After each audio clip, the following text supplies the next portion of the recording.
Que a graça e a paz do nosso Senhor Jesus esteja com cada um de vós. Eu estou muito alegre, irmão, muito alegre. Eu gostaria de fazer uma live e gostaria de falar sobre Eu ouvi uma frase que me chamou muito a minha atenção nas redes sociais. Um pregador, um homem muito ousado e usado por Deus, ele dizia uma frase assim: o salário do pecado é a morte. E ele falava uma frase assim: o pecado tem sabor de uma eterna solidão. Uma eterna solidão. A Bíblia fala em Romanos capítulo 6, versículo 23, está escrito que o salário do pecado é morte. Aí eu faço uma pergunta: qual o sabor do pecado? Qual o sabor? Eu enumerei algumas palavras aqui em hebraico, porque a palavra pecado na língua hebraica tem muitos significados. E eu enumerei algumas aqui, eu gostaria de compartilhar com você. A Bíblia fala em Isaías capítulo 59, assim: eis que a mão do Senhor não está encolhida para que não possa abençoar, nem seus ouvidos agravados para que não possam ouvir, mas os vossos pecados fazem separação entre vós e o vosso Deus. Eu separei algumas palavras. A primeira palavra que eu separei aqui é ratá. A palavra ratá significa perder o caminho. Você quer ver uma coisa interessante?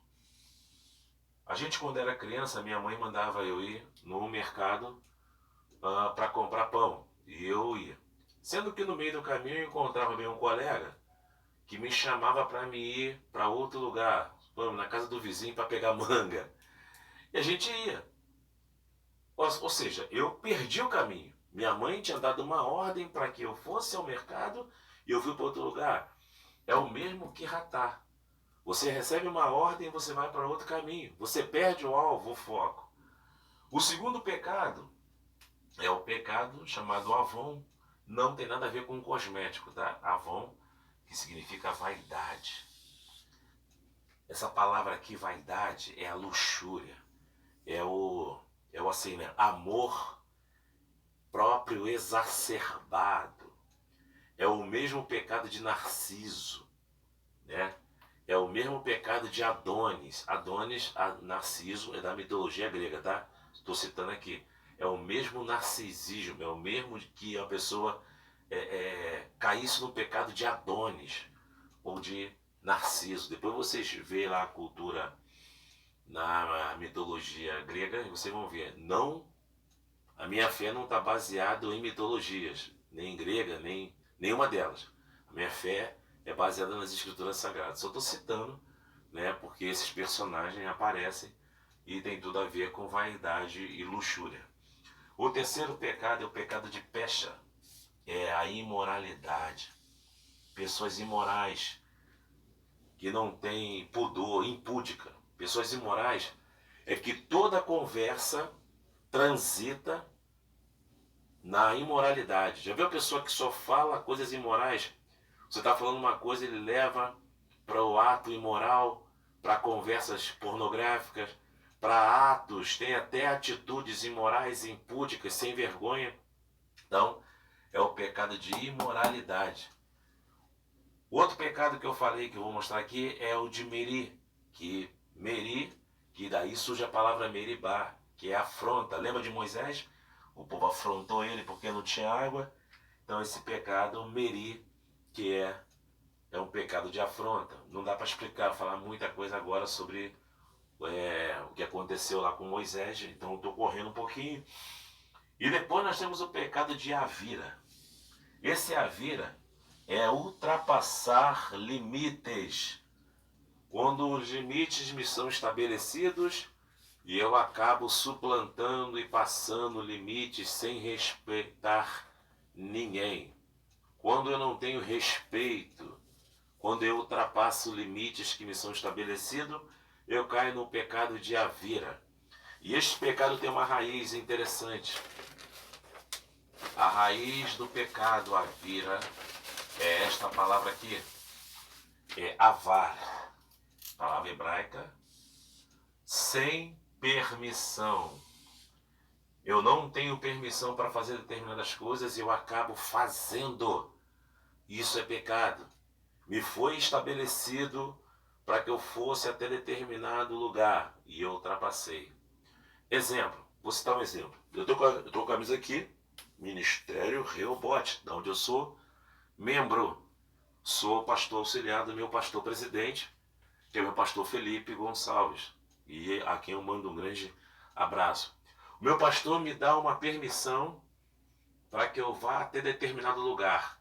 Mas se eu ultrapassar as ordens dele, eu caio no pecado de avar, sem permissão. Ou seja, ultrapassei os limites.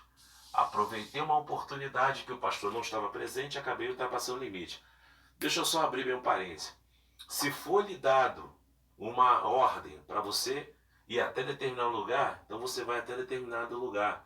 Não ultrapasse limite, porque é pecado. Você está sem permissão.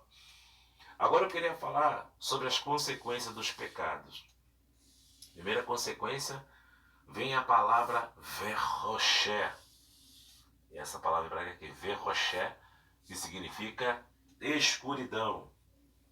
Dá sentido de você estar numa sala ou em um assim, recinto, onde as luzes estão todas apagadas e você está numa total escuridão e não sabe aonde é o interruptor e aonde liga a luz. A não ser que alguém venha ligar para você. Você está perdido dentro de uma sala escura, dentro de um recinto. Escuridão é o mesmo que verroché. Mas a consequência pior do pecado, quer dizer, todas as consequências são ruins.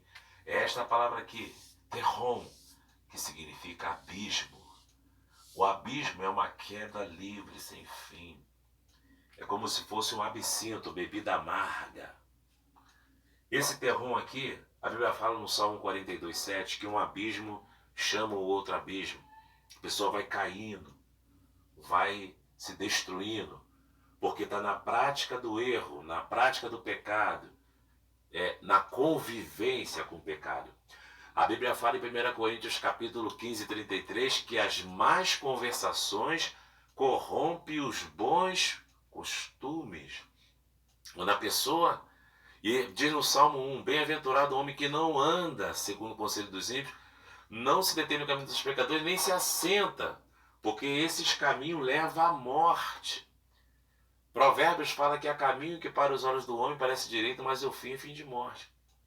Então, se você está sendo detido por um caminho do pecado, está caindo nesse abismo, nesse terrom, caindo no abismo sem fim, só tem alguém que pode te tirar de lá. É Yeshua. Somente Ele pode tirar você desse abismo. Yeshua, escrever aqui em hebraico, Jesus. Porque Ele tem poder para resgatar o homem do pecado. Porque o pecado mata, destrói, acaba com a tua vida, destrói tua família, destrói teu lar, destrói tua casa, vitimiza você.